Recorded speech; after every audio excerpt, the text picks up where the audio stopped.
بسم الله الرحمن الرحيم. كما تشاهدون هذه كرة ميكاس أصلية انتشرت في بيت الرياضة وفي البقالات بكميات كبيرة. لفتني لون الكرة لأنها مصممة كشعار مانشستر يونايتد،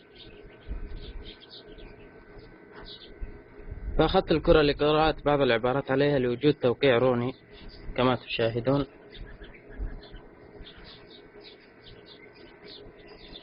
لتوقيع روني عليها. فالغرض من ذلك والأهم قامت باختصار اسم كلمة مانشستر يونايتد إلى مان يوتد. فبعد ما عكسنا الكرة طلعت لفظ الجلالة الله بخط واضح جدا كما تشاهدون.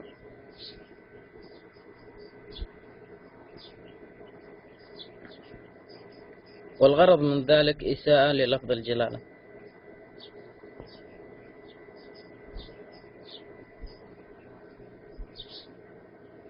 والهدف من ذلك هو غيرتنا وحبنا لله جل وعلا.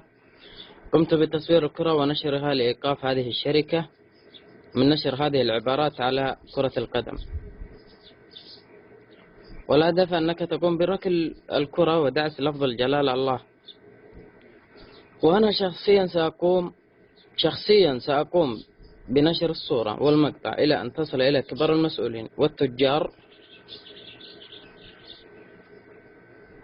ليستوردون مثل هذه من هذه الشركة المحاربة إلى الله جل وعلا. فأنا لن أسكت على هذا الموضوع، فسأقوم بالشكوى إلى الله سبحانه وتعالى، ومن ثم من الشكوى لله سبحانه وتعالى، ومن ثم من لديه الغيرة وحبا لله. فهذه بداية إلى أن توقف الشركة عن فعل هذه الأشياء ومحاسبة من قام بهذا العمل.